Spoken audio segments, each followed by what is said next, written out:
தண்ணீரின் தரம் அறிவோம். நீரின்றி அமையாது உலகு, யார் யாருக்கும் வானின்றி அமையாது ஒழுக்கு என்று திருவள்ளுவர் ஒரு குறளில் சொல்லியிருக்கார். அதாவது குடிநீரை அத்தியாவசியமாக யூஸ் பண்ணக்கூடாது, அவசியத்துக்கு மட்டுமே பயன்படுத்தணும். போதிய அளவு நீர் குடிச்சிட்டா நோய்கள் ஏற்படும். அதாவது அதில் மாரியே தரமற்ற குடிநீரையும் நோய்கள் பரவும். ஆகவே குடிநீரோட தரம் குறித்து நம்ம இப்போ இதில் தெரிஞ்சுக்கோம்.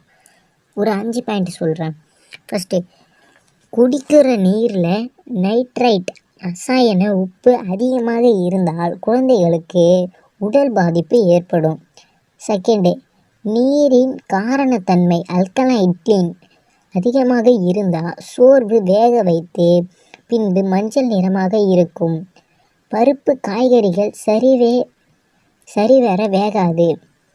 3வது பாயிண்ட், நீரில் இரும்பு அதாவது அயன் சத்து இருக்குது. உப்பு அதிகமாக இருந்தால் அது மஞ்சள் நிறமாக இருக்கும். இந்த தண்ணீரில் துணிகளை துவைத்தால் காவி பழுப்பு கரை ஏற்படும்.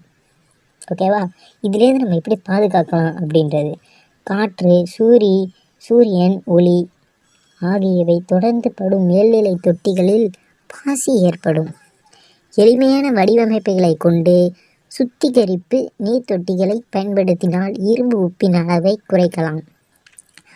ஆழ்துறை கிணறில் நீரின் உப்புத்தன்மை போக்க நெல்லி மரக்காயை நீர் தொட்டியில் போட்டு வைக்கலாம். கழிவறை தொட்டி மற்றும் ஆழ்குழாய் கிணறு இவற்றுக்கு இடையே சுமார் 50 அடி இடைவெளி இருக்கும்படி அமைக்க வேண்டும்.